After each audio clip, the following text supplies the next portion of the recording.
1 বছর পর আকাশ ওর বাড়িতে ফিরছিল। তখন রাস্তার ধারে দেখলো কতগুলো লোক একটা মেয়েকে নিয়ে যাচ্ছিল। তাই আকাশ গাড়ি থামিয়ে ওই লোকগুলোর কাছে যায়।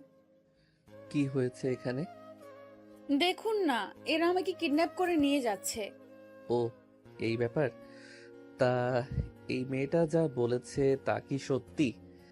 ওই, তুই কে রে যে তোকে বলতে হবে? আমি কে তা না হয় পরে জানতে পারবি, আগে আমার মায়ের তো খেয়ে নে। আকাশের কথাগুলো ওরা একজন আরেকজনের মুখের দিকে তাকিয়ে আছে। বাংলা সিনেমার মতো তাকিয়ে থাকবি নাকি আমাকে মেরে মেয়েটাকে নিয়ে যাবি? শালা, আজকে তো তোকে এমন মারবো যে সারা জীবন মনে রাখবি। আগে আয়, তারপর দেখাচ্ছি। এরপর আকাশ ওদের সাথে মারামারি করতে থাকে। অন্যদিকে ইরা দাঁড়িয়ে আছে আর ওদের মারামারি দেখতে ব্যস্ত। একদিকে মারামারি দেখতেছে, অন্যদিকে ওদের ভিডিও নিতে থাকে। ওদের সবাইকে মোটামুটি ওখানে মারতে থাকে। এইদিকে কিছুক্ষণের ভেতরে ওখানে পুলিশ আসতে থাকে। তাই আকাশ ওদের মারা বন্ধ করে গাড়িতে উঠে যায়। আকাশ যাওয়ার পর পুলিশ এসে ইরাকে বলে, ম্যাম, আপনার কিছু হয়নি তো? আর ওই ছেলেটাকে আমাদের দেখে ভয় পেলে কেন? ভয় পাবো না তো কি করবে? আচ্ছা, আগে এদের নিয়ে যান, ওদের মুখ থেকে কথা বের করুন। কেন আমাকে তুলে নিয়ে যেতে এসেছে? শিওর ম্যাম, আমরা ওদের নিয়ে যাচ্ছি। আর আমাদের আরেকটা গাড়ি আপনাকে বাসায় পৌঁছে দিবে। ঠিক আছে। এইদিকে ইরা বাসায় গেল, অন্যদিকে আকাশ চলে আসলো ওর বাসায়। ওই বাড়িতে এসে অনেক পরিবর্তন দেখতে পেল। কেননা এই 1 বছরে অনেক কিছু পরিবর্তন হয়েছে। তা কি কি পরিবর্তন হয়েছে তা আপনারা গল্পের সাথে থাকুন, সবটা জানতে পারবেন। এদিকে বাসার ভেতরে প্রবেশ করার সাথে সাথেই আকাশের পুরো পরিবার যতটা না অবাক হয়, তার চেয়ে বেশি অবাক হয় আকাশ ফিরে এসেছে কেন তা চিন্তা করে। কেননা এই পরিবারে কেউই ওকে দেখতে পারে না। আকাশ কী কারণে আর কি হয়েছে অতীতে তা আপনারা জানতে হলে অতীতের কথা জানতে হবে। কিন্তু অতীত শুরু করার আগেই ইরা ওর বাবার কিছু কাহিনী বলে যায় আপনাদের। মা, তুই ঠিক আছিস তো? বাবা, আমি ঠিক আছি। একটা ছেলে আমাকে বাঁচিয়েছে, নয়তো ওরা তো আমাকে তুলে নিয়েই যেত। এই জন্য তো আমি বলেছি তুই সিকিউরিটি নিয়ে বাইরে যেতে, কিন্তু তুই তো আমার কোনো কথাই শুনিস না। বাবা, আমি কি জানতাম নাকি এত কিছু হয়ে যাবে?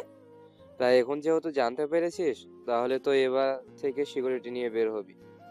ওই ছেলের মতো একটা হলেই হবে। কোন ছেলে? আরে বাবা, যে ছেলে আমাকে বাঁচিয়েছে। আমিও একটু ওই ছেলেকে দেখি। এই দেখো ভিডিও। এই বলে ভিডিও চালু করে দেয়। ইরা আর ওর বাবা ভিডিওটা দেখতে থাকে। ইরার বাবা ভিডিও দেখে কিছুই বুঝতে পারছে না, কেননা আকাশের মুখটা বাঁধা ছিল, সেজন্য ওর চেহারা দেখা যাচ্ছিল না। ছেলেটার মুখই তো দেখা যাচ্ছে না, তাছাড়া নাম কি জানিস? সরি বাবা, কিছুই নিতে পারিনি তোমার ওই অফিসারদের জন্য। আচ্ছা, এখন তাহলে যাও, ফ্রেশ হয়ে রেস্ট নাও। এখন আপনাদের পরিচয় করিয়ে দেই। ইনি ইরার বাবা। পেশাগত দিক দিয়ে উনি একটা দেশের রাষ্ট্রপতি, আর ইরা ওনার একমাত্র মেয়ে। এখন তো আপনারা ইরা ওর বাবার সম্পর্কে জানলেন। এই চলুন আকাশের কাছে যাই। কি ব্যাপার, তুই ফিরে এলি কেন? আমার বাড়িতে আমি কি আসতে পারি না? না, পারো না, কারণ এই বাড়িতে তোমার কোনো অধিকার নেই। আমার বাড়িতে আমার অধিকার থাকবে না তো কার থাকবে? বাহ, এই 1 বছরে দেখি তোর মুখে অনেক কথা ফুটেছে। এই আকাশ এখন আর আগের আকাশ নেই যে তাকে যা বলবে সে তা শুনবে। ও তাই? তাই নাকি? ভাগ্য ভালো বাবা মা বেঁচে নেই, না হলে ওনারাই তোকে বের করে দিত। বাবা মা বেঁচে নেই কথাটা শুনে আকাশের চোখ দিয়ে পানি পড়তে থাকে। কেননা এই 1 বছর আকাশ ওনাদের কোনো খোঁজই রাখেনি, আর রাখবে কি করে? কেননা এই পরিবার থেকে তো আকাশকে তাড়িয়ে দেওয়া হয়েছিল। তাই জিদের কারণে ওদের খোঁজ খবর নেওয়া হয়নি। কিন্তু শত জেদ থাকলেও বাবা মা তো ওনারা, তাই চোখের পানি ধরে রাখতে পারলো না। তবুও পরিস্থিতি সামাল দিয়ে বাবা মা মারা গিয়েছে, তা এই সম্পত্তি তো আমরা দুই ভাই, আর ঈশারও ভাগ আছে। ঈশা ওর ভাগের অংশ বিক্রি করে দিয়ে রুপি নিয়ে চলে গেছে। কিন্তু কার কাছে বিক্রি করেছে? কার কাছে আবার? তোমার ভাইয়ের কাছে। কি? ভাই এতগুলো রুপি কোথায় থেকে পেল? তা জেনে তুমি কি করবে? আমি জেনে কি করব মানে? তোমরা আমার সম্পত্তির ভাগ না দিয়ে নিজেদের মধ্যে কি করে নিতে পারলে? কারণ তোর মৃত একটা ডেথ সার্টিফিকেট বের করি আর ওইটার মাধ্যমে আমি তা করি। যদিও ঈশাও জানে তুই মৃত। ছি ভাইয়া ছি, তুমি এতটা নিচে নামতে পারলে? এখানে নিচে নামার কি আছে? এই একটা বছরে তুমি এতটা পাল্টে গেলে। তাছাড়া এর আগেও আরো খারাপ ছিলে, কিন্তু এই এক বছরে তোমাকে এতটা খারাপ বানিয়ে দিয়েছে। ওই, মুখ সামলে কথা বল। একদম আওয়াজ করবি না। একটা মিথ্যে অপবাদ দিয়ে পুরো সংসারের সবার কাছে খারাপ বানিয়ে কি করে দিয়েছিস তা কি তোমাদের মনে নেই? কোন মিথ্যে অপবাদ? বাহ, ভুলে গেলে তাহলে এত তাড়াতাড়ি? বেশ করেছি, তোকে অপবাদ দিয়েছি। আর এই অপবাদ দিয়েছি বলেই তো আজকে সবাই তোকে ঘৃণা করে। পাঠক পাঠিকারা, আপনারা হয়তো বুঝতে পাচ্ছেন না কোনো মিথ্যার অপবাদের কথা বলতেছে। তাহলে চলুন আপনাদের আকাশের অতীত সম্পর্কে কিছু জানাই। অতীত অনেক সুখেই ছিল আকাশ ওর পরিবার, বাবা মা, বড় ভাই আর ছোট বোনকে নিয়ে।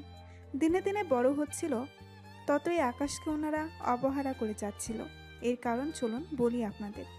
কলেজ থেকে বাসায় ফিরছিল, তখন আকাশ ওর আব্বুকে বলে, আব্বু, আমার কিছু রুপি লাগবে। কেন? কলেজে ফিস দিতে হবে। আমার থেকে রূপে নেই। তাছাড়া এখন থেকে নিজের খরচ নিজেকে বহন করা শিখতে হবে। মানে ঠিক বুঝি নাই আব্বু। আমি এই ছোট বয়সে নিজের খরচ কি করে চালাবো? যেখান থেকে পারিস নিজের খরচ নিজে বহন কর। ভাইয়া, তোমার খরচ তো আব্বু এখনো চালাচ্ছে, তাহলে আমার কেন পারবে না? সব প্রশ্নের উত্তর হয় না, তাই ভালো হবে নিজের খরচ নিজেই চালাও, নয়তো বাড়ি থেকে বের হয়ে যাও। ওই দিন আব্বুর ও আম্মুর তার সাথে বড় ভাইয়ের কথা শুনে অনেক কেঁদেছি আমি। কেননা আমার বয়স মাত্র 19, আমি এত তাড়াতাড়ি রোজগার করব কি করে? এইদিকে কিছুক্ষণ পর ঈশা আসে আমার কাছে। ভাইয়া, আমার জন্য কি এনেছিস? আমি যে তোর জন্য কিছু আনতে পারিনি, তাছাড়া কি করে আনবো বল? পরিবার থেকে কেউ আমাকে রুপি দিবে না। আমাকে নিজের খরচ নিজেকে চালাতে বলতেছে। হঠাৎ কি হলো সবার, তাই তো জানি না। ভাইয়া চিন্তা করিস না, দেখবি সব ঠিক হয়ে যাবে। এইদিকে যেতে যেতে 1 বছর চলে যায়। আকাশেরও কলেজ লাইফ শেষ হয়ে যায়। এই কয়েকদিনে কিছু কাজ করে, অথচ নিজের খরচ নিজেই চালাতে হচ্ছে আকাশকে। পরিবারের হঠাৎ করে এরকম পাল্টে যাওয়াটাকে আকাশ মেনে নিতে পারেনি এইভাবে। কিছুক্ষণ পর, আকাশ, আকাশ, জি আব্বু। এই মাস থেকে সংসারে তোমাকে রুপি দিতে হবে। কি বলছো আব্বু? আমি এই কয়েক বছর ধরে নিজের পড়াশোনা নিজে বহন করতেছি। এখন ভার্সিটিতে উঠেছি, এখন তো আরো খরচ বেড়েছে। সেখানে কি না তুমি এই কথা বলতেছো? বলতেছি, কারণ আমি এইভাবে তোমাদের আর বসে বসে খাওয়াতে পারবো না। কিন্তু আব্বু, তুমি সবকিছু আমাকে কেন বলো? বড় ভাইয়াকে তো কখনো কিছু বলো না। ওকে বলি আর নাই বলি, তা কি তোর থেকে জিজ্ঞেস করে নিতে হবে? তাছাড়া যা বলছি তাই করবি, নয়তো এই বাড়ি থেকে বের হয়ে যেদিকে দু চোখ যায় চলে যেতে পারিস। এইদিকে আকাশ কি করবে কিছুই বুঝে উঠতে পারছে না। কেননা দিনের পর দিন ওরা আকাশকে এরকমভাবে অবহেলা করতেছে যা বলার বাহিরে। কিছুক্ষণ পর আবির কল দেয়। হ্যাঁ আবির, বল, কিছু জানতে পেরেছিস কি? জানতে পেরেছি, কিন্তু ব্যাপারটা তুই কিভাবে নিবি তা বুঝতে পারছি না। কি হয়েছে বল। আমি আব্বুকে বলে জানতে পারলাম তুই নাকি ওনাদের কোনো সন্তানই না। আবিরের কথা শুনে আকাশের হাত থেকে মোবাইল পড়ে যায়। তার সাথে কান্নায় ভেঙে পড়ে। কেননা যাদের এতদিন ধরে ওর নিজের বাবা মা বলে এসেছে, আজকে তারা ওদের বাবা মা না, তা জেনে কি হবে তা তো ভাবতেই পাচ্ছেন। সবটা সামলে নিয়ে আকাশ নিজের কাজ করতে ব্যস্ত। পরের দিন আকাশ আবিরের সাথে দেখা করে। কেননা আবিরের বাবা একজন উকিল, তাই ওনার সাথে কথা বলার জন্য বের হয়। আবির, তোর বাবাকে সবটা জানিয়েছিস তো? সবটা জানানো শেষ। এখন যে কাজটা করার বাকি আছে ওইটা আব্বু বলবে। চল তাহলে তোর আব্বুর কাছে। এই তো, যেতে হবে না, আব্বু নিজেই চলে এসেছে। আবিরের আব্বু আসাতেই আকাশ সালাম দেয়। উনি সালাম নিয়ে বলে, কি ব্যাপার আকাশ, তুমি এখানে? জি আঙ্কেল, আমি আপনার থেকে আমার কিছু জানার ছিল। কি কথা বলো তো? আঙ্কেল, আপনি তো জানেন আমি যে বাসাতে আছি আর যাদের আমার বাবা মা মনে করি ওনারা আমার আসল বাবা মা না, কিন্তু ওনারা ছোটকাল থেকে আমার সাথে ভালো ব্যবহার করে এসেছে, কিন্তু বড় হওয়ার সাথে সাথে ওনারা এরকম খারাপ ব্যবহার কেন করে যাচ্ছে আমার সাথে? এর কিছু কারণ আছে। কি সে কারণ আঙ্কেল? তার আগে বলো, তুমি হঠাৎ করে এই সব কিছু জানতে চাচ্ছ কেন? আর তাছাড়া কিছু তো হয়েছে? জি আঙ্কেল, ওই বাড়ির সবাই আমার সাথে যা তা ব্যবহার করতেছে, কিন্তু ঈশা বাদে। যেমন? একটু ডিটেলসে বলো। আকাশ এরপর সবটা বলতে থাকে, কি থেকে কি হয়েছে না হয়েছে সবটা বলতে থাকে। সবটা শোনার পর যা ভেবেছিলাম ঠিক তাই হলো। ওনারা এখন আমাকে এই জন্য অবহেলা করতেছে। এতে করে তুমি ওদের কাছ থেকে চলে যাও, এতে করে ওদের সম্পত্তি ভাগ যেন তুমি না পাও। কিন্তু আমার তো এইসব কিছুই চাই না। দেখো, এই দুনিয়া বড় অদ্ভুত। কেননা ওনারা ছোট করলে তোমাকে এনেছে, তারপর তোমাকে নিজের ছেলে বলে গ্রহণ করে, এবং কাগজে কলমে উল্লেখ আছে। এখানে আরো অনেক কিছু বলা আছে। কি কি আছে বলুন আমাকে। আমি তোমাকে ফালাই দিচ্ছি, তুমি নিজেই ঘরে নাও। এরপর ফাইল পড়তে থাকে। ফাইল পড়ে আকাশ যা বোঝার বুঝে গিয়েছে। সবটা বোঝার পর আঙ্কেল, তাহলে আমি চলি। আচ্ছা যাও, তবে সাবধানে থাকবে। ওনারা যখন তোমাকে পুরস্কার করতে চাচ্ছে তখন তুমি তাই করো, নয়তো ওই বাড়ি ছেড়ে চলে যাও। এতগুলো বছর ধরে ওই বাড়িতেও আছি, তাছাড়া ওনারা যখন এটাই চায় আমি তাই করব। আচ্ছা দেখো, আমি কোনো সাহায্য লাগলে আমাকে জানাবে। ঠিক আছে আঙ্কেল। আবির, আমি তাহলে চলি, কাল ভার্সিটিতে আসলে দেখা হবে। ঠিক আছে। এরপর ওখান থেকে বের হয়ে আসে। এখন হয়তো আপনারা বলবেন ফাইলে কি আছে, সব কিছু তো আপনাদের বলা হয়নি। কিন্তু সবটা আপনারা না জানাই ভালো হবে, কেননা যদি এখন থেকে সব কিছু জেনে যান তাহলে তো গল্পটা পড়ার মজা হারিয়ে ফেলবেন। তাই আপনারা এখন না জানলেও চলবে। পরের দিন সকালে আকাশ যখন ভার্সিটিতে যাবে তখনই আকাশ, খেতে আয়। আসতেছি। খাওয়ার টেবিলে সবাই উপস্থিত ছিল। তখন আকাশের বড় ভাই বলে, আবু, আকাশে মাসে কত করে দিতে হবে ওটা ওকে জানিয়ে দাও। ভাইয়া, আব্বু আকাশ ভাইয়া কেন টাকা দিবে বুঝতে পারছি না। বাসায় তো আমি আর বড় ভাইয়াও থাকি। কই, তুমি তো কখনো ভাইয়ার থেকে টাকা চাওনি, আর নাই আমার থেকে কখনো চেয়েছো। তাহলে কেন এরকম করতেছো? যা বুঝিস না তা নিয়ে কথা বলিস না। কি বুঝি না বলো তো? আমার যথেষ্ট বোঝার বয়স হয়েছে। ঈশা, তুই চুপ কর। আকাশ, তুমি প্রতি মাসে 2000 রুপি করে সংসার খরচ দিবে। ঠিক আছে, তাই হবে। কি ঠিক আছে? তুই এতগুলো রুপি পাবি কি করে? তাছাড়া তুই একা কেন রুপি দিবি তাই তো বুঝতেছি না। বলবো তোকে একদিন সব কথা, এখন তুই চল, দেরি হয়ে যাচ্ছে। চল। ঈশা এবার ইন্টারে ভর্তি হয়েছে আর আকাশ অনার্স 3য় বর্ষে। এই কয়েকদিনে মোটামুটি টিউশনি করে নিজের খরচ চালিয়ে নিচ্ছে। এইদিকে দিন যেতে থাকে, আকাশ বড় হতে থাকে। কিছুদিন পর ঈশা, চল একটা জায়গায় যাব। কোথায় যাব? তোর ভাইয়ের জন্য মেয়ে দেখতে যাব। সত্যি মা? তাহলে আমি আকাশ ভাইয়াকে বলি। ওকে জানানোর দরকার নেই। আমি একটা কথা বুঝি না, তোমরা ওর সাথে এমন আচরণ করো, মনে হচ্ছে আকাশ ভাইয়া তোমার সন্তানই না।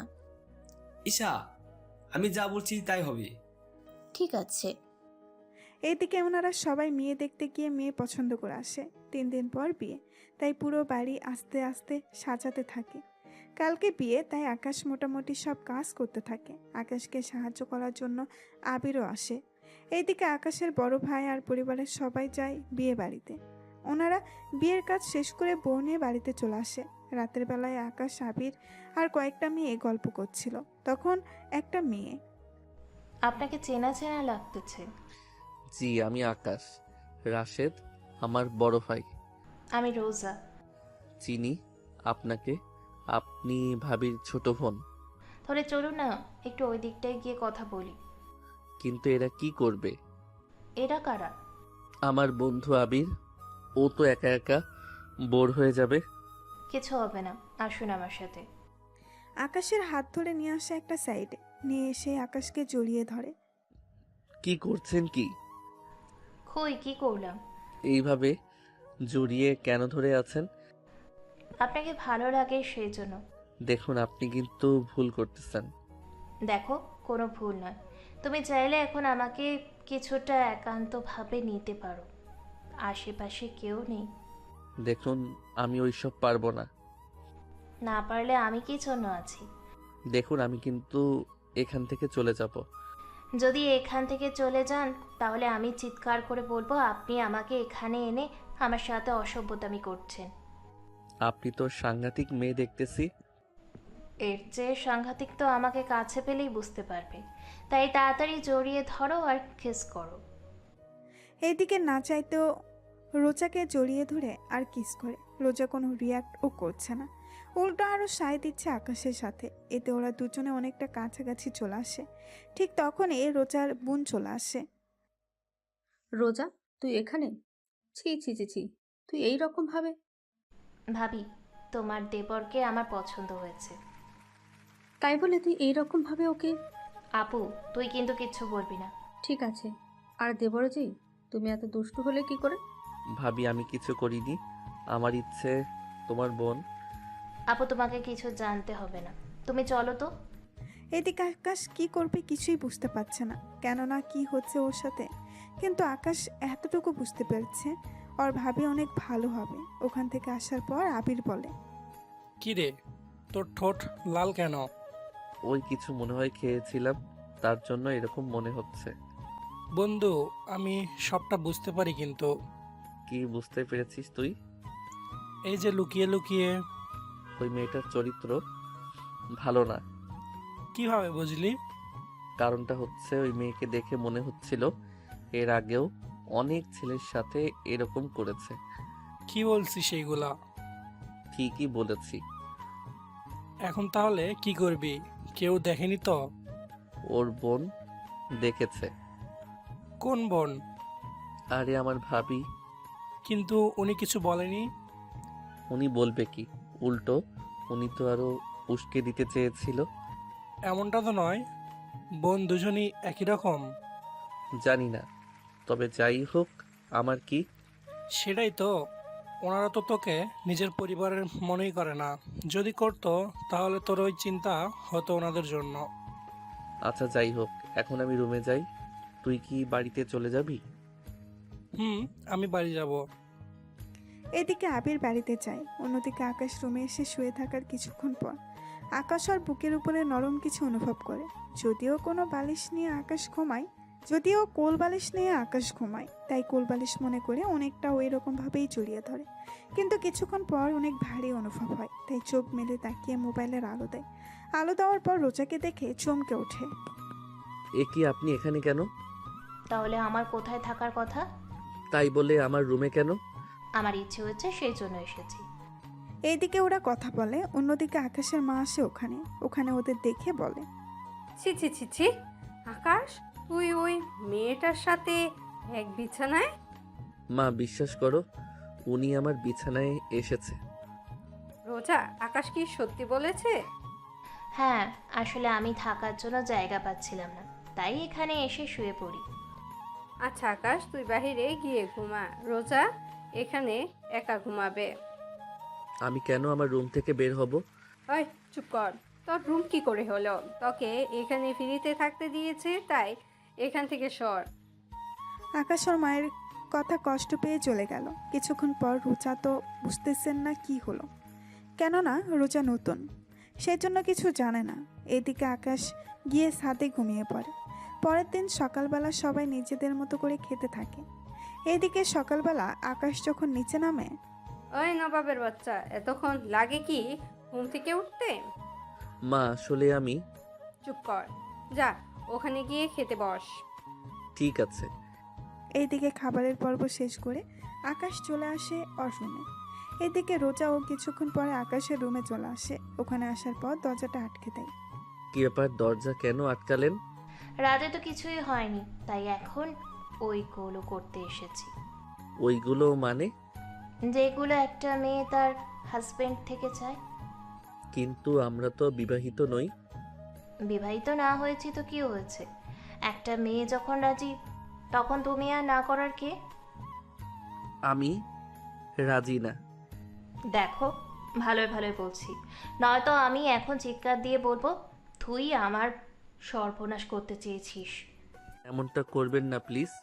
তাহলে এখন আমাকে আদর কর, তাহলে আমি কাউকে কোনো কিছু বলবো না। এইদিকে আকাশের হাতে আর কোনো উপায় ছিল না, কেননা আকাশের কথা কেউ বিশ্বাস করবে না। এমনিতেও ওকে কেউ শান্তিতে থাকতে দেয় না, তার উপর এত বড় অপবাদ দিলে তো আকাশের পুরোই অবস্থা খারাপ হয়ে যাবে। তাই রাজি না থাকা সত্ত্বেও ওইসব করতে হলো। তবে ওইসব বলতে আপনারা বেশি গভীরে যায়েন না, কেননা এইসব কিছুই হয়নি। কিছুক্ষণ পর রোজা আকাশের রুম থেকে বের হয়ে যাওয়ায় রোজার বোন তা দেখে ফেলে। উনিও কিছু বলেনি, কেননা রোজা এই বাড়িতে আসলে তো ওদের দুই বোনেরই লাভ। এইভাবে 7 দিন পাওয়ার পর আকাশের বোনের কাছে সব কিছু অস্বাভাবিক লাগতে লাগলো। তাই উনি আকাশের ভাইকে নিয়ে রুমে আসে। ওগো, শুনছো? বলো। তোমাকে একটা কথা বলবো, যদি রাগ না করো। কি কথা?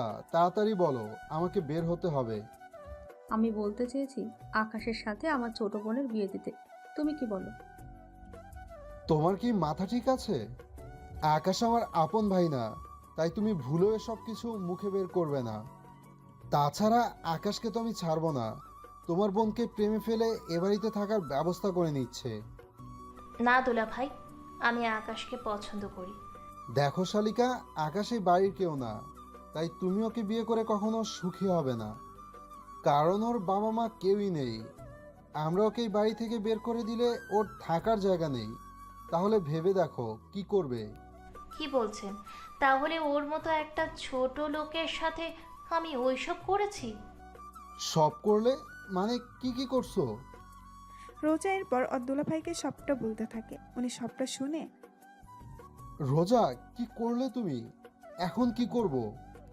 আচ্ছা, চিন্তা করবেন না, আমি আর ওর কাছে যাব না। তাছাড়া আমি তো আজকে চলে যাব, আর এইগুলো আমার জন্য কমন ব্যাপার। তোমার বোন দেখতেছি ওই একটু ওই রকমই। আপু, আমি তাহলে গেলাম। এইদিকে রোজা চলে যায়। দেখতে দেখতে 1 মাস কেটে যায়। এবার আকাশের ভাবি ও আকাশের সাথে খারাপ ভাষায় ব্যবহার করতে থাকে। এবার আর কোনো কিছু সহ্য করতে পারছে না। এইদিকে ওকে তো বাড়ি থেকে তাড়ানোর কোনো প্ল্যানও পাচ্ছি না। আচ্ছা, চুরি করার দায়ে ওকে বের করে দিলে কেমন হবে? তা না করে আরো কিছু প্ল্যান আছে। কি সেটা? মাথা আনো, কানে কানে বলতেছি। এরপর কানে কানে সবটা বলে। সবটা শোনার পর আকাশের ভাবি রাজি হয়ে যায়। পরের দিন ওদের বাসার সবাই বাড়ির বাহিরে যায়, শুধু আকাশের ভাবি আর আকাশের মা ছিল। কিছুক্ষণ পর আকাশ, আমার রুমে আসো তো। কেন ভাবি? রুমের বাল্ব একটু সমস্যা আছে, তাই ওটা একটু ঠিক করে দিতে হবে। আচ্ছা যাও, আমি আসতেছি। কিন্তু মা কোথায়? উনি গোসল করতে গিয়েছে। আচ্ছা, আমি আসতেছি। কিছুক্ষণ পর আকাশ আর ভাবির রুমে যায়। ভেতরে যাওয়া মাত্রই আকাশের ভাবি দরজা বন্ধ করে দেয়। এতে করে আকাশ কিছুটা বিচলিত হয়ে যায়। কি ব্যাপার ভাবি, দরজা বন্ধ করলেন কেন? কি জন্য বন্ধ করেছি তা তো বুঝতেই পারবে। এইদিকে আকাশের ভাবি ওয়াশরুমের পাশে ছিল, উনি ওখানে দাঁড়িয়েছিল। এতে করে আকাশের মা কখন বের হবে আর কখন সুযোগ কাজে লাগাবে। যখন বুঝতে পেরেছে উনি বের হবে, তখন ভাবি নিজের বুক থেকে কাপড় সরিয়ে নেয়। তার সাথে ব্লাউজের হাতা ও বোতামগুলো ছিঁড়ে আকাশকে গিয়ে জড়িয়ে ধরে আর চিৎকার করতে থাকে। বাঁচাও, বাঁচাও, কে আছো? আমাকে বাঁচাও। ভাবি ছাড়ো আমাকে। কি করছেন? এইভাবে চিৎকার কেন করছেন? ছাড়ুন আমাকে। এইদিকে চিৎকার শুনে আকাশের মা ওয়াশরুম থেকে বের হয়েই আকাশকে ওইভাবে দেখে ফেলে। আকাশ ওর মাকে দেখে সাথে সাথে ওখান থেকে উঠতে যাবে, কিন্তু এবার আর উনি আকাশকে ধরে রাখেনি। ছি আকাশ, ছি, তুই এতটা নিচে নামতে পারিস আমি কল্পনাও করতে পারি নাই। মা, বিশ্বাস করো আমি এই সব কিছু করিনি। ভাবি জোর করে আমার সাথে এইগুলো করেছে। দেখছেন মা, আপনার ছেলে কিভাবে বানিয়ে বানিয়ে মিথ্যা বলতেছে। তুই আজকে এই বাড়ি থেকে বের হয়ে যাবি। আমি তোকে এই বাড়িতে আর দেখতেই চাই না। এইদিকে আকাশের ভাবি তো বানিয়ে বানিয়ে বলতে থাকে, কিন্তু কিছুই করার ছিল না, কেননা উনি চায়ও না আকাশ এই বাড়িতে থাকুক, তাই সব কিছু নিয়ে বের হয়ে যায়। এইদিকে ভাবির প্ল্যান সফল হয়েছে, তাই উনিও একটা হাসি দেয়। আকাশ যাওয়ার পর সবাই এক এক করে আসে। মা, মা, আকাশ ভাইয়া কোথায়? কেন, কি হয়েছে? ভাইয়ার জন্য আমি শার্ট আর প্যান্ট এনেছি। ওকে আমি বাড়ি থেকে বের করে দিয়েছি। কি বলছো কি মা তুমি? কেন বের করে দিলে? ও আজকে তোর ভাবিকে একা পেয়ে আমার বলতেও লজ্জা করে। আমার মোটেও বিশ্বাস হয় না ভাইয়া এই কাজ করেছে। তাহলে কি আমি নিজের চোখে ভুল দেখেছি? তুমি ভুল দেখোনি, তোমাকে ভুল দেখানো হয়েছে। মানে? আমি ঠিক বলেছি, কারণ তোমরা কেউ চাও না আকাশ ভাইয়া এখানে থাকুক। বড়দের মুখের উপর কিভাবে কথা বলতে হয় তা মনে হয় তুই ভুলে গিয়েছিস। না মা, আমি বলিনি, কিন্তু তোমরা ভুলে যাও। আকাশ ভাইয়া যদিও আমার নিজের ভাই না, আমি তা সবই জানি। কি? তুই কি করে জানিস? কারণ ভাইয়াই আমাকে বলেছে এই কথাটা। তাছাড়া এটাও বলেছে তোমরা নিজেরা চক্রান্ত করে ভাইয়াকে এই বাড়ি থেকে তাড়ানোর জন্য অনেক চেষ্টা করে যাচ্ছ, আর আজকে ভাবির জন্য তা সফল হয়েছে। কি বলতে চাস তুই ঈশা? তোর ভাবি কি করেছে? কি করেনি তাই বলো। মিথ্যে অপবাদ ভাইয়াকে দিয়ে এই বাড়ি থেকে বের করাটাই ছিল তোমাদের উদ্দেশ্য। তুই কি করে জানিস? আমি জানি, কারণ ভাইয়া আমাকে না থাক।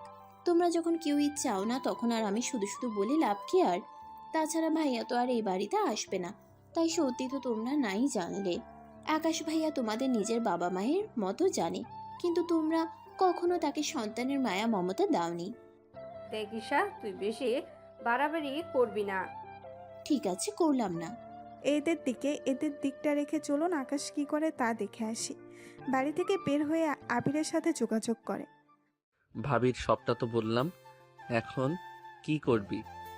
দেখ, আমি তো এবার আর্মিতে অ্যাপ্লাই করছি। তাছাড়া তুইও কর, আমার থেকে সব দিক দিকেই তুই বেটার আছিস, তাই আমার মনে হয় তুই টিকে যেতে পারবি। কিন্তু ততদিন আমি থাকবো কোথায়? আমার সাথে থাকবি। এইদিকে দিন যেতে থাকে। আকাশ ও আবির ওরা দুজনেই আর্মিতে সিলেক্ট হয়ে ট্রেনিং করতে থাকে। ট্রেনিংয়ের 8 মাস আকাশ কারোর সাথে যোগাযোগ করেনি, তবে এই 8 মাস এখানে ট্রেনিংয়ে গেলেও সব মিলিয়ে প্রায় 1 বছর শেষ। ওরা নিজেদের ট্রেনিং শেষ করার পর আকাশ ও আবির, তোমরা দুজনেই খুব ভালো ট্রেনিং করতে পেরেছো, তাই তোমরা চাইলে সৈনিক পদ ছেড়ে অফিসার পদে যোগ দিতে পারো, কিন্তু তার জন্য কি স্যার? তোমাদের আরও 4 মাস ট্রেনিং করতে হবে, তাহলে তোমাদের স্যাটেলাইট, ম্যাপ, সব ধরনের বন্দুক আর মেধা দিয়ে গড়ে তোলা হবে। যদি তোমরা রাজি থাকো তাহলে আমি তোমাদের নামটা এখানে লিখে দেব। অবশ্যই লিখতে পারেন। তাহলে তোমরা একটা কাজ করো, 7 দিন ছুটি দিলাম, তোমরা নিজেদের বাড়ি থেকে ঘুরে আসো। এরপর তোমাদের 4 মাসের স্পেশাল ট্রেনিং শুরু হবে। এরপর আকাশ ও আবির চলে আসে ওখান থেকে। আবির প্রথমে ওর বাড়িতে চলে যায়, আর ওখান থেকে আকাশ ওর বাড়িতে চলে আসে। এরপর কি হয়েছে না হয়েছে তা তো আপনারা প্রথম পর্বেই জেনেছেন। তাহলে অতীত শেষ করে বর্তমানে চলে আসি। বর্তমান। দেখো ভাবি, তোমরা আমার সাথে আগে কি ব্যবহার করেছো তা আমি মনে করতে চাই না। এখানে আমি 5 দিন থাকবো, তাই আমাকে কোনো রকম ডিস্টার্ব যদি করেছো তাহলে তোমাদের খবর আছে, বলে দিলাম। এইদিকে আকাশ ওখানে প্রথম দিন থাকে। পরের দিন বের হয়ে ঈশার সাথে দেখা করতে যায়। ঈশা তো আকাশকে দেখে অনেক খুশি হয়েছে। ভাইয়া, তুই বেঁচে আছিস? হ্যাঁ বোন, আমি বেঁচে আছি। কিন্তু এত বছর পর আমার কথা তোর মনে পড়লো?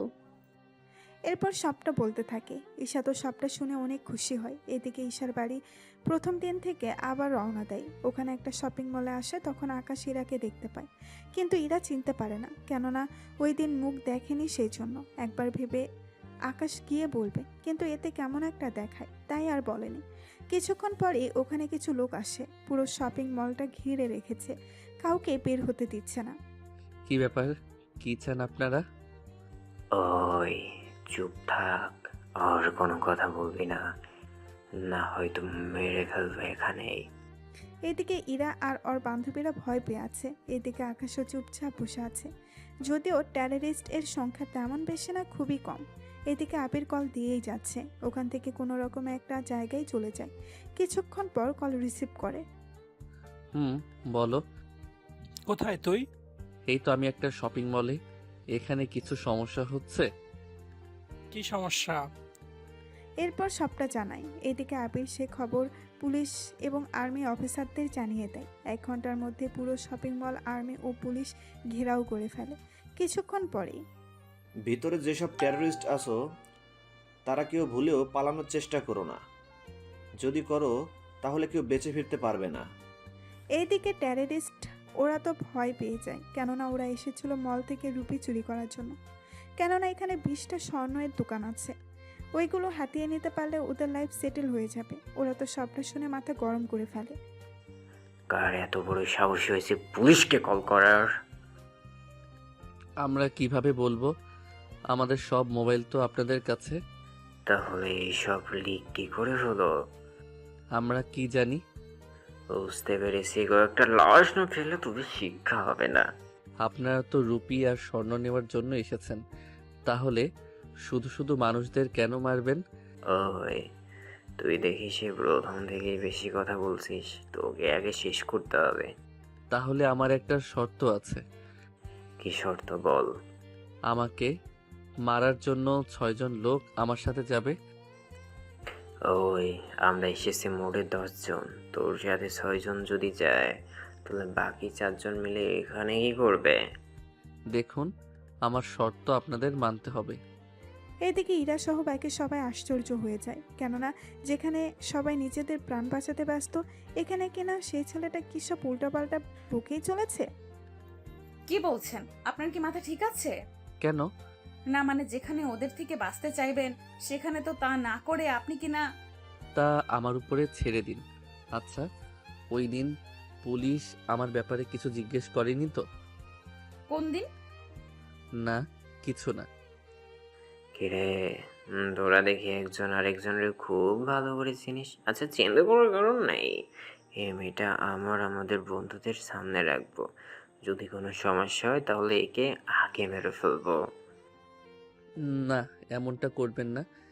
সেরকম কিছুই হবে না। ওই তোরা ওকে ছাদে নিয়ে যা আর ওকে গুলি করে বুলেট শেষ কর, লাশ নিচে ফেলে দিবে। কিছু লোক আকাশকে নিয়ে যায়। ওরা নিয়ে একটা জায়গায় দাঁড় করায় ওকে। এরপর একে একে যেই মারতে আসবে, ওরা মারার আগে দূর থেকে কেউ নিশানা করে ওদের 6 জনকে মেরে ফেলে। ওরা মারা যাওয়ার পর ওদের থেকে কিছু বোমা আর বন্দুক নিজের কাছে লুকিয়ে রাখে। এখন হয়তো আপনারা বুঝতে পারছেন না আসলে কি হচ্ছে এখানে। তাহলে চলুন সবটা বলি আপনাদের।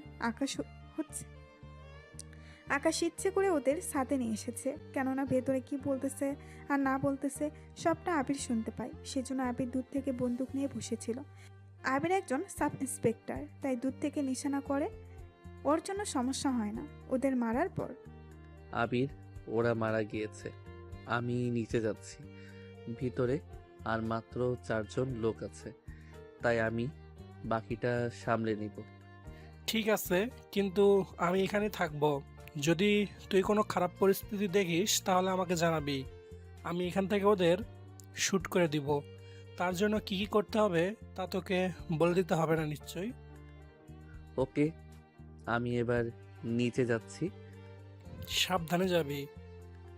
ওখান থেকে নিচে নেমেই ওদের উপরে গুলি করতে থাকে। এভাবে গুলি করাতেই ওদের 2 জন ওখানে মারা যায়, কেননা সর্বপ্রথম ওই লোকটাকেই মারে যে লোকটা ইরার মাথায় বন্দুক ধরেছিল।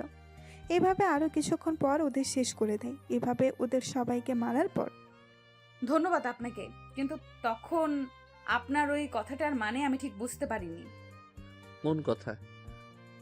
ওই যে পুলিশ আপনার কথা জিজ্ঞেস করেছে কিনা। বাসায় গিয়ে বসে ভাবতে থাকেন, উত্তর পেয়ে যাবেন। আচ্ছা যাই হোক, আপনাকে অসংখ্য ধন্যবাদ আমাকে বাঁচানোর জন্য। প্রথমবার ধন্যবাদ পাওয়ার সময় পাইনি। আচ্ছা যাক গিয়ে সেসব কথা। এখন তাহলে চলি আমি। এই বলে চলে আসে। এদিকে কিছুক্ষণ পরেই পুলিশ ও আর্মির লোক এসে সবাইকে নিরাপদে বাইরে নিয়ে যেতে থাকে। এদিকে আকাশ বাড়িতে আসে। কি ব্যাপার, কোথায় গিয়েছিলে? যেখানে যাই তা কি আপনাকে বলতে হবে? তা কেন বলবি? আমার রুমে আয়। গত 1 বছর আগেও এইরকমভাবে রুমে ডেকে নিয়ে বাড়ি ছাড়া করেছেন। এখন আবার নতুন করে কোন নাটক শুরু করবেন? কোনো কিছু না, আগে আয়। এরপর আকাশ যাওয়ার পর আগের মতো আকাশের ভাবি এবারও নিজের শাড়ি খুলে ফেলে আর ব্লাউজ কিছুটা ছিঁড়ে ফেলে। যদিও আকাশ দাঁড়িয়ে দাঁড়িয়ে তা দেখতেছিল, কিন্তু এখনও বুঝতে পারছে না আসলে কি যাচ্ছে। বাহ, আবারও সেম আগের মতো কাহিনী। ওই দিন তো তোকে বাড়ি থেকে বের করেছি, আজকে তোকে আমি জেলে দিব।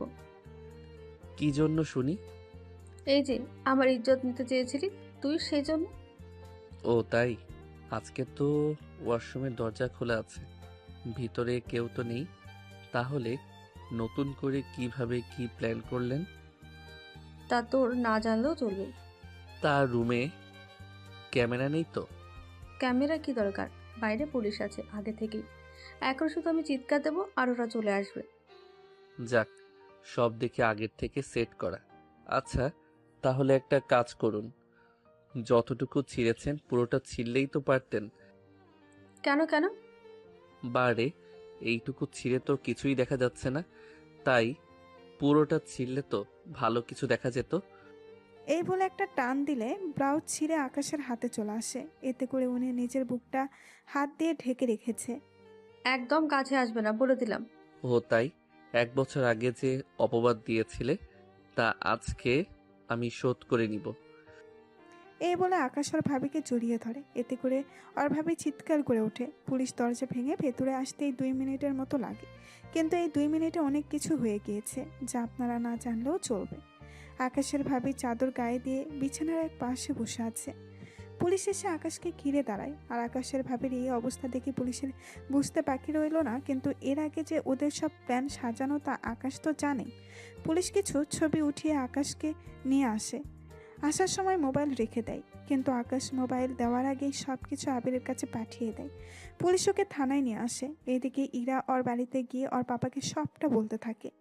আচ্ছা বাবা, ছেলেটা আমাকে একটা কথা জিজ্ঞেস করেছে, কিন্তু আমি এর মানে বুঝতে পারিনি। কোন কথার মানে?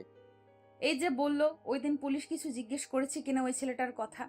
এই কথাটার মানে বুঝিসনি তুই? না বাবা। আরে, ওই ছেলেটাই ওই দিন তোকে বাঁচিয়েছে। কি?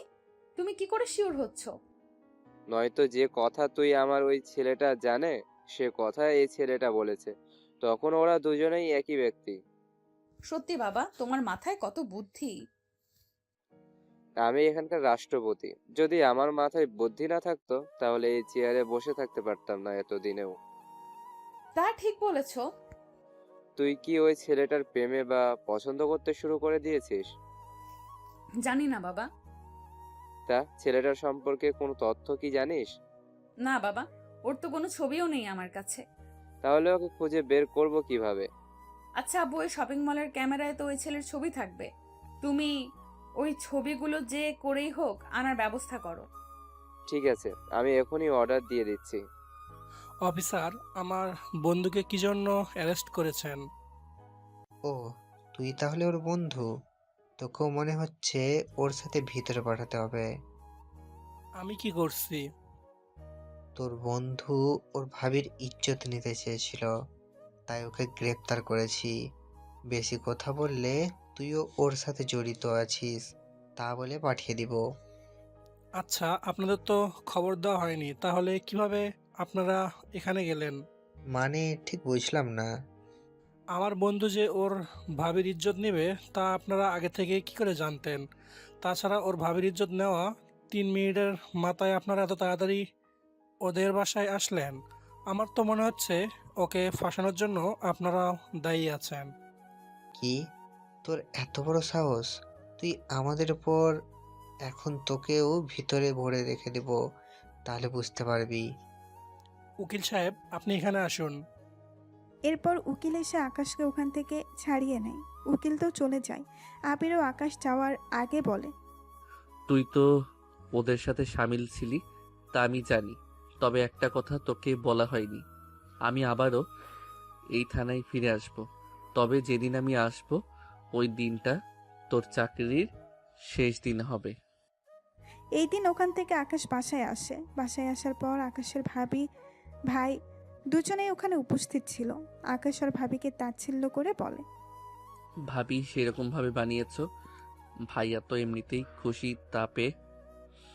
এখনো হয়তো আপনারা এর মানে বুঝতে পারেননি। আপনারা কেন আকাশের ভাইও বুঝতে পারেনি, তাই শুধু তাকিয়েই ছিল।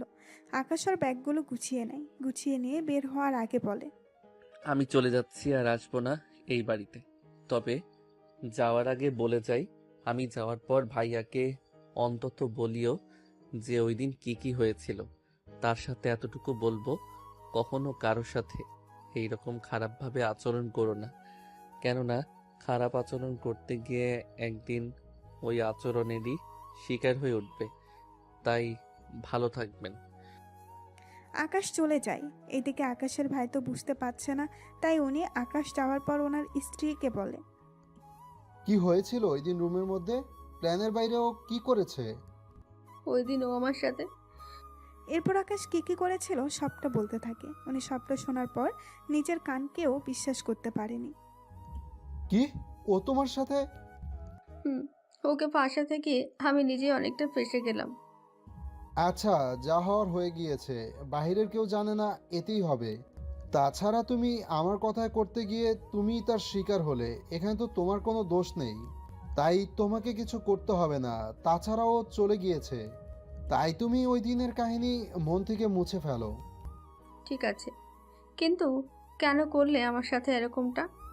এর আগেও একবার ওকে এই অপবাদ দিয়ে বাড়ি থেকে বের করেছিলাম, আর আজকে আবার তা করতে চেয়েছিলে, সেজন্য ও ওটাই সত্যি করে বসেছে। আমি সব কিছু ভুলে যাব তাহলে? ভুলে যাও। এদিকে আকাশ আবিরের সাথে একটা দিন থাকে। এদিকে আকাশ ক্যাম্পে যাওয়ার আগে আবারও একবার বের হয়। ওই দিন আবারও ইরার সাথে দেখা হয়। আকাশ লিফট দিয়ে উঠে পড়ছিল, ওই লিফটে ইরাও ছিল। লিফটে অতিরিক্ত মানুষ হওয়ার কারণে ইরা ধাক্কা খেয়ে আকাশের বুকে গিয়ে বাড়ি খায়। এতে করে ইরার ঠোঁট আর আকাশের ঠোঁট এক হয়ে যায়। এতে করে ওরা দুজনেই চোখ বন্ধ করে ফেলে। চোখ মেলে ইরা আকাশকে দেখতে পায়। ইরা তো অবাক হয়ে তাকিয়ে আছে, কেননা ওর জীবনের প্রথম কিস ছিল এটা। ইরা কিছু বলতে যাবে তার আগেই আকাশ ওখান থেকে বের হয়ে যায়। এরা অনেক ডাকাডাকির পরও আকাশ পেছনে তাকায়নি। সেজন্য ইরার বান্ধবী নদী বলে, কি রে, কাকে এভাবে ডাকতেছিস? আমার স্বপ্নের মানুষটাকে। মানে? তুই বুঝবি না, ওই ছেলেটাকে খুঁজতে থাক। কোন ছেলে? যে ছেলেটার সাথে মাত্র আমার কিস। কি কিস? না কিছু না, আমি যে ছেলেটাকে খুঁজতেছি তুই ওই ছেলেটাকে খুঁজতে থাক। আচ্ছা, কিন্তু আমি তো ওর মুখ দেখিনি। যা দেখেছিস তাই নিয়ে খুঁজতে থাক, যে করে হোক ওকে খুঁজে বের কর। ওরা অনেক খোঁজাখুঁজি করার পর আকাশের সন্ধান পেল। ওরা দুজন গিয়ে আকাশের সামনে এসে দাঁড়ায়। কি ব্যাপার, তখন আমার কথার উত্তর কেন দেননি? কি করে দিব? একটা অ্যাক্সিডেন্টের জন্য ওই কিসটা হয়ে গেল। আমি ভেবেছিলাম আপনি আমাকে কয়েকটা কথা শোনাবেন, তাই তো আমি আর ওখানে দাঁড়াইনি।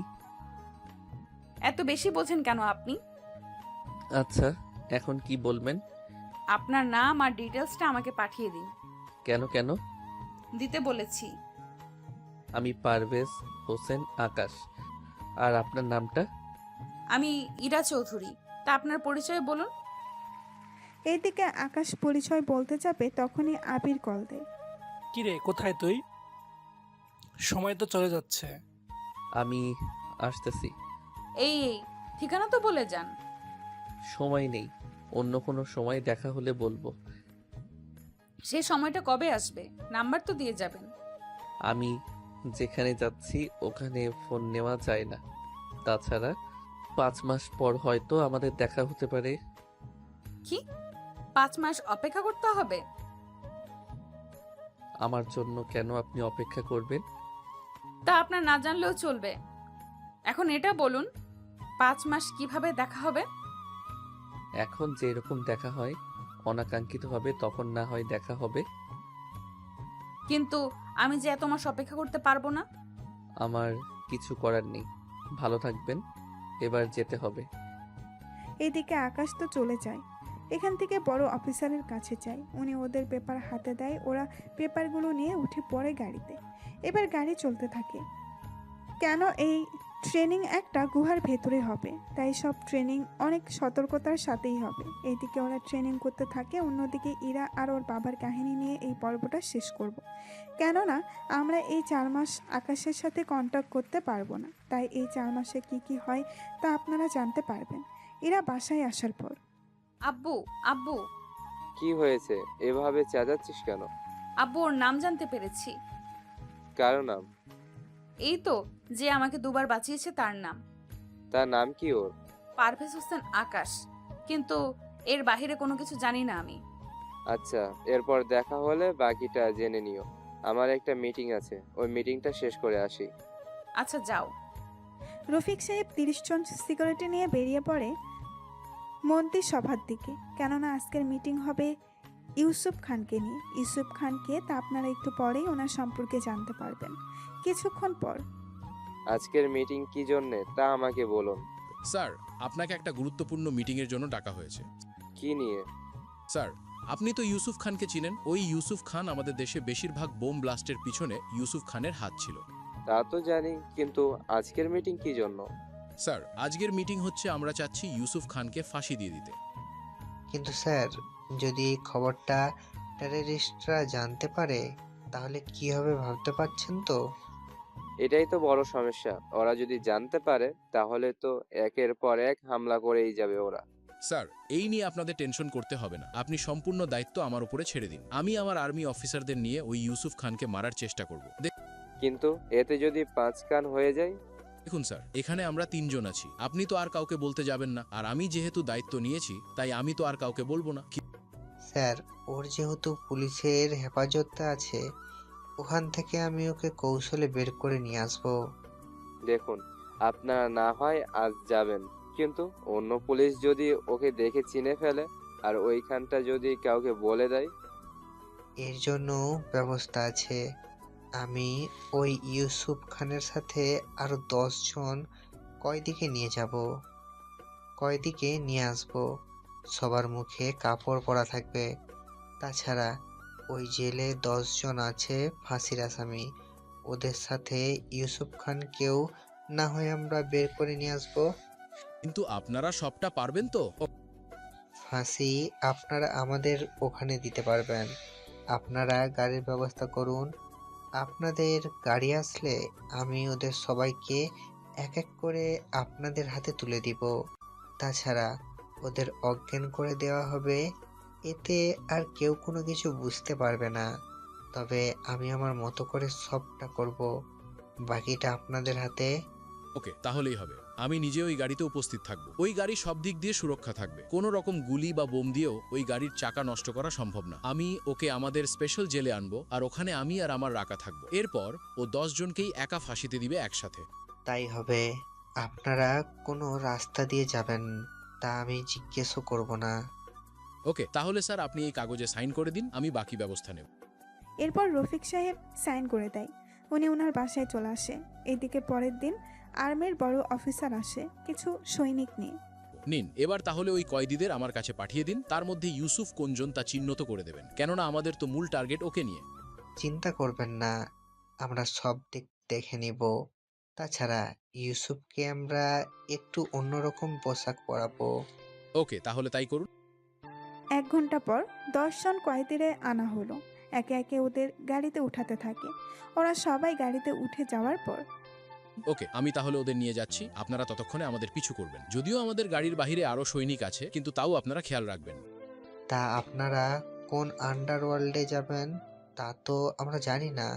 চিন্তা করবেন না, আমরা কোনো বিপদে যদি পড়ি ওখানে একটা অ্যালার্ম আছে, ওটা অন করে দেব। তাহলে আমাদের জিপিএস আপনারা পেয়ে যাবেন। তবে একটা কথা, আপনাদের সাহায্য আমাদের লাগবে না, শুধু আমাদের উপরে হামলা হয়েছে তা বোঝানোর চেষ্টা করাবো। আপনি নিশ্চিন্ত থাকতে পারেন। ইউসুফের ব্যাপারে কেউ জানে না, কিন্তু বাকিদের ব্যাপারে যদি কোনো রকম তথ্য ওরা বুঝতে পারে বা ওদের দলের কেউ যদি হামলাটা করে। আর্মিদের উপর হামলা করবে, তাও সাধারণ লোকজন। এটা কখনো হয়নি আর হবেও না। আচ্ছা, দেরি হয়ে যাচ্ছে। ওকে, আশা করি আমাদের কোনো সমস্যা হবে না। এদিকে ওদের নিয়ে বেরিয়ে পড়ে। পথের উপর ওদের উপর অনেকে হামলা করতে থাকে। বড় অফিসার ভালো করে জানে কোনো না কোনো দলের লোক এই কাজ করবে, তাই আর্মির লোকও ভালো করে তৈরি হয়ে এসেছিল। অনেকটা সময়ের পর ওনারা বাকি লোকদের হারায়। যাক, সকলের চেষ্টায় আমরা ওদের পরাজিত করলাম। আচ্ছা, এখন তাড়াতাড়ি করে ওদের নিয়ে চলে আসো, আর সময় নষ্ট করা যাবে না। এইদিকে ওদের নিয়ে আন্ডারগ্রাউন্ডে নিয়ে আসা হলো। সবাইকে এক এক করে এখানে লাইনে গিয়ে দাঁড় করাও, আর সবার গলায় দড়ি আটকে দাও। কিছুক্ষণ পর ওদের গলায় দড়ি আটকে দেওয়া হলো। রাকাকে ইশারা করার মাত্রই ওদের এক নিমিষেই মেরে ফেলা হলো। ওদের মেরে ফেলার পর তোমরা সবাই তাহলে এখান থেকে যাও, আমি ওদের শনাক্ত করব, তারপর ওদের কবর দেওয়া হবে। সব সৈনিক চলে যায়। সবাই যাওয়ার পর বড় অফিসার সবার মুখ দেখতে থাকে। সবটা চেক করার পর ওখানে ইউসুফের লাশও পাওয়া যায়। এরপর উনি এক এক করে আন্ডারগ্রাউন্ডের রাস্তা দিয়ে ওদের লাশগুলো নিচে ফেলে দেয়। এই আন্ডারগ্রাউন্ডের রাস্তা কোথায় গিয়ে নেমেছে তা একমাত্র বড় অফিসারেরাই জানে। এটা এমন একটা জায়গা, এখানে যাদের মারা হয় তারা একটা রুমের গিয়ে পড়ে। এরপর ওখান থেকে ওদের একটা রিমোটের সাহায্যে নিয়ে ওখান থেকে একটা সুড়ঙ্গের পথে আনা হয়। এরপর ওই সুড়ঙ্গ ওদের সবাইকে ফেলে দেওয়া হয়। এই সুড়ঙ্গ এতটাই ভয়ঙ্কর যে এখানে কোনো জীবিত মানুষকেও যদি ফেলে দেওয়া হয় তাহলে সে বেঁচে ফিরে আসতে পারবে না। এতটাই ভয়ঙ্কর ওই জায়গা, কেননা ওই জায়গায় সব লাশের পর লাশই পড়ে আছে। এদিকে এভাবেই কিছুদিন যেতে থাকে। ইরা ও আকাশের পথ চেয়ে বসে থাকে। 5 মাস ট্রেনিং করার পর আকাশ ও আবির আসে বড় অফিসারের কাছে। ওদের দেখে শুনে ও খুশি হয়। কেমন আছো তোমরা? তোমাদের সব ট্রেনিং শেষ হয়েছে তো? ট্রেনিং শেষ না হলে তো আমরা এখানে আসতে পারতাম না। তা ঠিক বলেছ, কিন্তু একটা সমস্যায় পড়ে গেল। কি সমস্যা? আমাদের রাজ্যের রাষ্ট্রপতির মেয়েকে কারা যেন তুলে নিয়ে গিয়েছে। এখন ওই ব্যাপারে কথা বলতে যাব। স্যার, আমরাও আসি তাহলে? কিন্তু তোমরা কি পারবে? কেননা তোমরা তো মাত্র ট্রেনিং শেষ করে এসেছো। স্যার, একজন দেশ প্রধানের মেয়ে বিপদে আছে, সেখানে আমরা চুপ করে থাকতে পারি না। আচ্ছা, চলো তাহলে। এরপর ওরা চলে আসে রাষ্ট্রপতির বাড়িতে। ওই বাড়িতে বর্তমানে পুলিশ, কমান্ডো, রাজনৈতিক লোক আর আর্মি দিয়ে ভরা ছিল। আকাশ ও আবির যখন বড় অফিসারকে নিয়ে ভেতরে গেল তখন সবাই একে একে সালাম দিতে থাকে। বড় অফিসার ওদের নিয়ে রফিক চৌধুরীর সামনে যায়। রফিক চৌধুরী তো আকাশকে দেখে চিনতে পারে, কেননা উনি ইরার কথাই ওই দিন শপিং মলের সিসিটিভি ফুটেজ এনে দেখছিল। তখন ইরা আকাশের কথাই ওর বাবাকে জানায়। উনি আকাশকে দেখে বুকে জড়িয়ে নেয়। এতে অনেক অবাক হয়। উনি কান্নার জড়িত কণ্ঠে বলে, তুমি এসেছো আকাশ? স্যার, আপনি আমাকে কি করে চিনেন? তা পরে জানতেও পারবে, কিন্তু তুমি এখানে কি করো? স্যার, আমি বলছি। ওহ, আকাশ কয়েকদিন আছে আর্মির অফিসার, ট্রেনিং শেষ করে ও এখানে এসেছে, তাই ওকেও আমি সাথে করে নিয়ে আসলাম। কিন্তু স্যার, ওদের কাছ থেকে কি কোনো কল এসেছে? ওরা কি চায় বা না চায়? এসেছে। তার জন্য ওরা একজন সাধারণ লোককে যেতে বলেছে একটা ঠিকানায়, কিন্তু কেউ প্রাণের ভয়ে যেতে রাজি হচ্ছে না। তাহলে আমি যাব। তাছাড়া আমাকে তো কেউ এখনো চিনে না। তাছাড়া ডেটাবেজে আমার বায়োডাটা এখনো সেভ করেনি, তাই ওরা শত চেষ্টা করলেও আমার আসল পরিচয় জানতে পারবে না। সত্যি তুমি যাবে? জি, যাব। তাহলে এখনো জায়গা আর আপনার মেয়ের ছবি দিন, যেন আমি দেখে চিনতে পারি। আকাশের কথা শুনে রফিক সাহেব অবাকই হয়। তার মানে কি এরা ওর পরিচয় দেয়নি? আরে ওই ছেলেটাও না জেনে রাজি হয়েছে। আর আমি ভেবেছিলাম ওই ছেলেটি ইরাকে ভালোবাসে, তাই ওকে বাঁচাতে এসেছি। এখন দেখি ও কিছুই জানে না। কি ভাবছেন স্যার? আমাকে বিশ্বাস করতে পারেন, আমি এমন কিছু করব না যার জন্য আপনার ক্ষতি হবে। এ নাও ঠিকানা, তাছাড়া ছবি লাগবে না, কেননা আমার মেয়ে ছাড়া আর ওখানে কোনো মেয়েই নেই, তাই ওরাই ওর সাথে তোমার দেখা করিয়ে দেবে। তাহলে আমি এবার চলি স্যার। এই বলে আবিরের থেকে বিদায় নিয়ে চলে আসতে থাকে ওই ঠিকানায়। ওই ঠিকানা বড়ই অদ্ভুত, কেননা ওরা সমুদ্রের ধারে আসতে বলেছিল, তাই ওখানে এসে অপেক্ষা করতে থাকে। কিছুক্ষণ পর ওখানে একটা হেলিকপ্টার আসে, আর ওই হেলিকপ্টারে আকাশকে চেকিং করে উঠিয়ে নিয়ে চলে যায়। ওকে তো উঠিয়ে নিল, আমরা তাহলে এবার ট্রেনিং করা শুরু করি, কি বলেন? ট্রেকিং করবে মানে কিভাবে? ওর কাছে তো কোনো কিছুই নেই। স্যার, আমাদের ট্রেনিংয়ে শেখানো হয়েছে কিভাবে ছোট ছোট জিনিসগুলো লুকিয়ে রাখতে হয়। এবার আমরা ট্র্যাকিং করে ওই জায়গা লোকেশন খুঁজে বের করতে থাকি। এভাবে কিছুক্ষণ পর ওরা লোকেশন ট্র্যাক করতে সক্ষম হয়। লোকেশন কোথায় দেখাচ্ছে? ওটা তো আমাদের এখানকার সবচেয়ে বড় জঙ্গলটাই, তাও শেষ প্রান্তে। এক কথায় আরেকটা রাজ্যের কাছাকাছি প্রায়। আমার তো মনে হয় এটা পাকিস্তানি বর্ডারের কাছে, ওরাই নিয়ে গেছে। শুধু শুধু ছেলেটা আমার মেয়ের জন্য নিজের জীবনটা দিতে না হয়। স্যার, আপনি কোনো চিন্তা করবেন না, ওর কিচ্ছু হবে না। আপনি ওকে ফাইলটা দিয়েছেন তো? দিয়েছি। ওরা এভাবে বলেছে ঠিক সেভাবে। আমরা তাহলে ওই ঠিকানায় যুদ্ধ বিমান আর বেসামরিক বাহিনী পাঠিয়ে দিই। কিন্তু স্যার, তা সম্ভব না। কেননা ওই জায়গায় যেতে চাইলে ওরা সহজে আমাদের দেখে ফেলবে। এতে করে অনেক সমস্যা আমাদের পড়তে হবে। তাছাড়া ওরা আমাদের দেখে নিলে আকাশ স্যার আর আপনার মেয়ের জন্য ক্ষতি হতে পারে। তাহলে কি করবে তোমরা? আমরা জঙ্গলের আগে নেমে যাব, এরপর ওখান থেকে বাকি পথে যাব। কি? ওখান থেকে 200 কিলোমিটার তোমরা হেঁটে কখন শেষ করবে? আমরা ওখান থেকে স্পিড বোর্ডের সাহায্যে বাকিটা যাব, এরপর বাইকে। আর ওই বাইকগুলো কোনো রকম শব্দ থাকবে না। তোমরা কতজন যাবে ওখানে? ওরা ওখানে কতজন আছে তা তো জানি না। আমরা সেজন্য 100 জন আর্মি অফিসার মিলে ওখানে যাব। ওকে, যাই করো না কেন আমি আমার মেয়েকে ফিরে পেতে চাই। স্যার, তাহলে আমি ফোর্স তৈরি করি, বেরিয়ে পড়ি। সত্যি তোমাদের জবাব নেই। ট্রেনিং শেষ করেই এত গুরুত্বপূর্ণ একটা মিশনে যাচ্ছ। আচ্ছা, তাহলে ওখানে যাওয়ার জন্য তোমরা প্রস্তুত হও। ঠিক আছে স্যার। এদিকে ওরা আকাশকে নিয়ে জঙ্গলের ভেতরে নামে। ওখানে নামতেই কয়েকজন প্যালেস্টিস্ট ওদের সামনে আসে। ওই, ওকে ভালো করে চেক কর। চেক করেছি বস, ওর কাছে কোনো হাতিয়ার নেই। তা ওরা আর কাউকে পেল না, ওই লোককে এখানে পাঠালো। আচ্ছা যাই হোক, আমাদের যা দরকার তা আমরা পেলেই হবে। আচ্ছা, ওকে নিয়ে আয় আমাদের সাথে। এরপর ওরা একটা গাড়িতে নিয়ে বসায়। গাড়িতে 1 ঘন্টা কেটে যায়। এরপর ওরা ওদের মূল আস্তানায় এসে পৌঁছায়। ওই আস্তানা প্রায় পাকিস্তানি বর্ডারের কাছে। ওখানে যাওয়ার পর ওরা ইরার সামনে আকাশকে নিয়ে যায়। ইরার মুখে কাপড় ছিল, তাই আকাশ এখনও খেয়াল করেনি। কিছুক্ষণ পর এর মুখের কাপড়টা সরিয়ে দেয়। ঠিক আছে বস। কাপড় সরিয়ে দেয়। ইরাও একটু নড়ে চড়ে বসে। এতে করে আকাশ এবার ইরাকে পুরোপুরিভাবে দেখতে পাচ্ছে। ইরাও আকাশকে দেখে অবাক হয়। ইরা, তুমি? আমি। কিন্তু তুমি এখানে কেন? আমি তো এসেছি এখানে আমাদের রাজ্যের রাষ্ট্রপতির মেয়ের কাছে, কিন্তু তুমি এখানে কেন? আমি ওনার মেয়ে, যার কাছে তুমি এসেছো।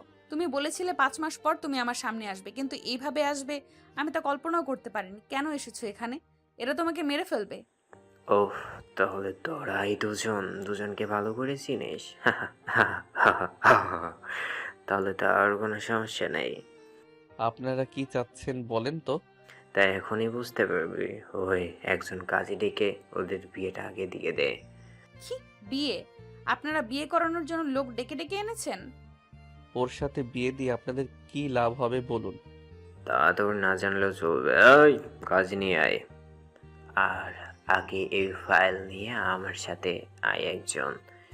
ওরা ফাইল নিয়ে ইরা ও আকাশকে একটা রুমে আটকে রাখে। এদিকে ইরা আকাশকে জড়িয়ে ধরে আর কপালে কিস করতে থাকে। এতে আকাশ তো অবাকই হয়। কি করছেন কি? আমি তোমাকে ভালোবাসি আকাশ। ইরার কথা শুনে অবাকই হয়, কেননা ইরা যে ওকে ভালোবাসবে তা তো কল্পনাও করতে পারেনি। এরপর ইরা সবটা আকাশকে বলে। সবটা শোনার পর সত্যি ইরা, তুমি যে আমার মতো একটা সাধারণ ছেলেকে ভালোবাসবে তা তো আমি কল্পনাও করতে পারিনি। তোমার জন্য আমি 5টা মাস অপেক্ষা করেছি, কিন্তু 5 মাসের মধ্যে এইভাবে দেখা হবে আর এইভাবে আমাদের বিয়ে দেবে তা স্বপ্নের মতোই লাগছে আমার থেকে। আমিও ভাবিনি এইভাবে তোমার সাথে দেখা হবে আর বিয়ে করতে হবে। কিছুক্ষণ পর কাজে এসে ওদের দুজনের বিয়ে পড়িয়ে দেয়। বিয়ে পড়িয়ে ওদের একটা রুমে রাখে। কিছুক্ষণ পর সে ভিডিও ইরার বাবার কাছে পাঠিয়ে দেয়। স্যার, একটা ভিডিও এসেছে। কিসের ভিডিও? জানি না, খারাপ কোনো ভিডিও না হলেই ভালো হয়। আচ্ছা, ভিডিওটা চালাও। ভিডিও চালানো হলো। ভিডিওতে দেখানো হচ্ছে ইরা ও আকাশের বিয়ে দেওয়া হচ্ছে।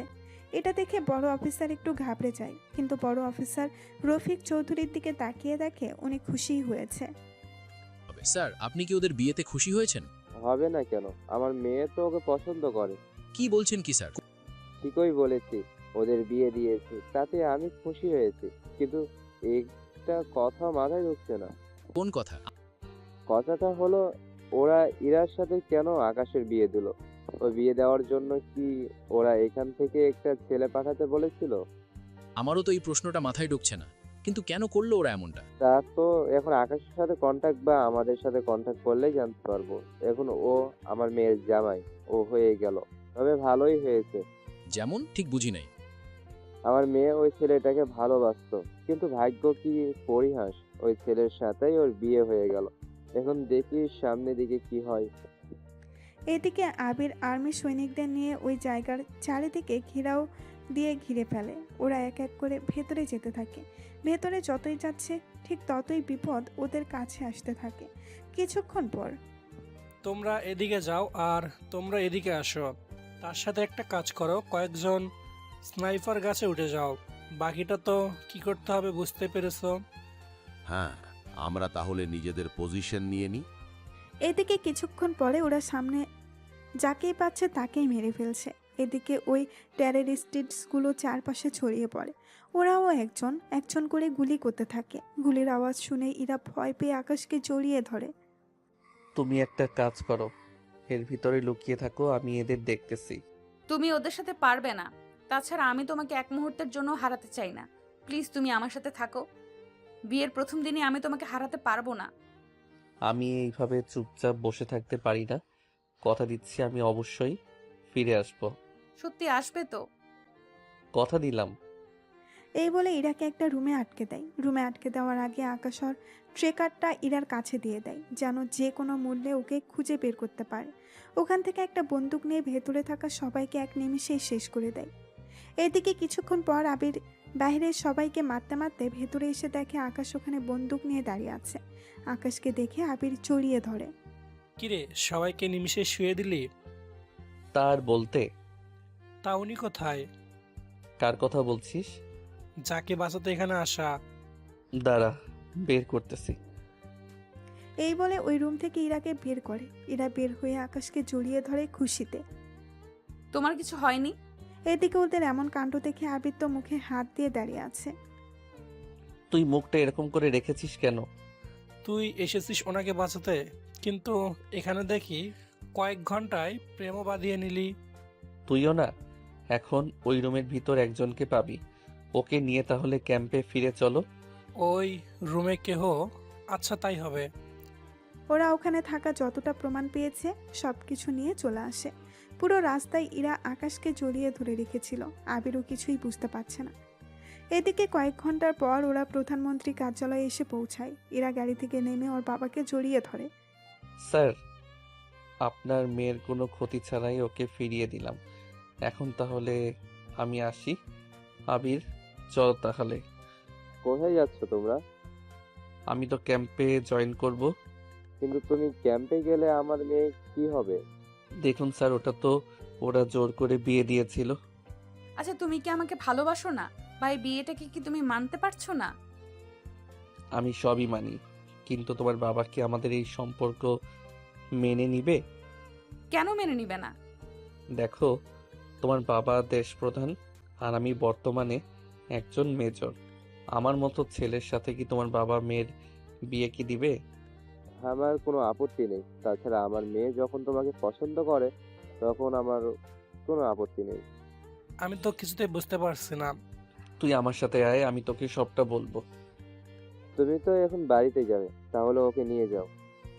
স্যার, আমার নিজস্ব কোনো বাড়ি নেই, সেজন্য ওকে বাড়িতে ওঠানোর আগে আমাকে ফ্ল্যাট দেখতে হবে। তার কোনো প্রয়োজন নেই। তুমি যখন আমার মেয়ের জামাই, তখন তুমি এই বাড়িতেই থাকবে আমাদের সাথে। কিন্তু ঘর জামাই থাকাটা কেমন দেখায় না? ঘর জামাই বলতে ওদের ঘায়ে লাগে, যারা নিজের থেকে বইয়ের খরচ চালাতে পারে না। কিন্তু তুমি তো আমার 3-4টা বউ চালানোর ক্ষমতা আছে। তাছাড়া আমি কিছু শুনতে চাই না, তুমি এই বাড়িতে থাকবে। তাছাড়া তোমাদের বিয়ে তো কেউ দেখেনি, তাই আমি কালকে তোমাদের বিয়ের অনুষ্ঠান করব। সেজন্য তুমি সময় মতো চলে আসবে। ঠিক আছে। এদিকে ইরা ওর রুমে চলে যায় আর আকাশ যেতে যেতে আবিরকে সবটা বলতে থাকে। আবিরও সবটা শুনে অবাক হয়ে যায়। পরের দিন আকাশ দুলা সেজে ইরাকে বাড়িতে আসে, সাথে আবিরও ছিল। ইরার বাবা এখানে ওখানে সবার সাথে আকাশের পরিচয় করিয়ে দেয়। আকাশও সবার সাথে পরিচয় হয়ে নেয়। রাতের বেলায় ইরা ও আকাশ ইরার রুমে বসে আছে, সাথে গল্প করতে থাকে। গল্প করা শেষ হলে ওরা দুজন দুজনের কাজে লেগে পড়ে। ওরা দুজনে কি গল্প করছিল তা তো আপনাদের বলাই যায়। আসলে ওরা গল্প করছিল এই নিয়ে যে এই 4 মাস ইরা কি কি করছিল তা নিয়ে ওরা দুজনেই কথা বলছিল। সকালবেলায় ইরা চুলের পানি দিয়ে আকাশের ঘুম ভাঙায়। ঘুম ভেঙে ইরাকে জড়িয়ে ধরে। সারা রাত অনেক আদর করেছো, তাই এখন তুমি ফ্রেশ হবে। না হলে হয় না? জি না, তুমি যাবে কিনা তাই বলো। যাচ্ছি। এইদিকে আকাশ গোসল করে অন্যদিকে ইরা রেডি হতে থাকে। কিছুক্ষণ পর ওরা দুজনে রেডি হয়ে বেরিয়ে আসে, নাস্তা করে নেয়। তোমরা কি কোথাও বের হবে? না বাবা, আমি কোথাও যাচ্ছি না। না বাবা, আমরা একটু সমুদ্রের ধারে যাব। তাহলে যাওয়ার সময় অবশ্য সিকিউরিটি নিয়ে যাবে। লাগবে না বাবা, তোমার জামাই থাকতে সিকিউরিটির কি দরকার? তাছাড়া আমরা এখানে সিকিউরিটি নিয়ে গেলে কিছুই তো। ঠিক আছে, তাহলে যাও। না বাবা, আমি কোথাও যাচ্ছি না। তুমি তো যাবেই, তুমি না গেলে আমি অন্য কাউকে নিয়ে গিয়ে ওইগুলো। এই না, আমি রাজি। এই তো গুড, তাহলে চলো। ইরা অনেক জোরাজুরি করে, আকাশকে নিয়ে চলে আসে। ওরা দুজনে সমুদ্রের ধারে হাঁটছে, আর মাঝে মাঝে আকাশের কোলে উঠে যায়। এবার কোলে আবার আরেকবার কাঁধেও উঠে যায়। যদিও আকাশের তাতে একটুও কষ্ট হয় না, কেননা এই সব কিছুরই ট্রেনিং করা আছে। এরা তো বিরক্ত হয়ে বলে, এই তোমার কি একটুও কষ্ট হয় না? কষ্ট কেন হবে?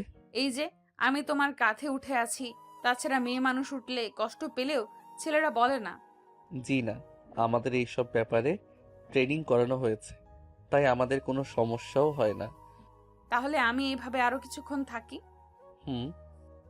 এরপর ওরা আরও কিছুক্ষণ ওখানে সময় কাটাতে থাকে। সন্ধ্যা হতে ওরা চলে আসে বাড়িতে। রাতের বেলায় ওরা ঘুমিয়ে থাকে। এদিকে এভাবেই 7 দিন কেটে যায়। আকাশ ছুটি কাটাচ্ছে। এদিকে ইরাও আকাশকে ছাড়তে চাইছে না। তবুও ইরাকে বুঝিয়ে শুনিয়ে আকাশ ক্যাম্পে আসে। স্যার এসেছেন আপনি তাহলে? তাই লোকটা কি মুখ খুলেছে? কিন্তু একটা খারাপ খবর আছে আমাদের জন্য। খারাপ খবর মানে? ওই লোকটার থেকে তথ্য পাই। কি রকম তথ্য? তথ্যটা হলো ওরা নাকি আমাদের দেশে বোমা ব্লাস্ট করবে। তার কারণ কি জানতে পেরেছো? পেরেছি। তাহলে তাড়াতাড়ি বলো। ইউসুফ খানকে যদি রেহাই না করা হয়, ওরা ঠিক 10 দিন পরে পুরো ইন্ডিয়ায় বোমা ব্লাস্ট করবে। কিন্তু কোন কোন জায়গায় করবে তা এখনো জানা যায়নি। কিন্তু ইউসুফ খান তো মারা গিয়েছে। এটা নিয়ে তো বড় সমস্যা এখন। কি করব কিছুই মাথায় ঢুকছে না। ওরা 7 দিনের মাথায় বর্ডারের সামনে থাকবে। ওদের হাতে ইউসুফ খানকে তুলে দিলে ওরা বোমাগুলির রিমোট আর কোথায় কোথায় লাগিয়েছে তার ডিটেলস ওরা দিয়ে দিবে। কিন্তু এখন কি করবে? বড় স্যার আর তোর শ্বশুরের সাথে কথা বল, দেখি ওনারা কোনো উপায় বলে কিনা। চলো তাহলে। এইদিকে ওরা প্রথমে বড় অফিসারের কাছে যায়। ওখান থেকে ইরার বাবার অফিসে আসে। আকাশ, তুমি এখানে? স্যার, একটা খবর পেয়েছি, আর ওই খবর নিয়ে আপনার সাথে আমরা কথা বলতে এসেছি। কি কথা?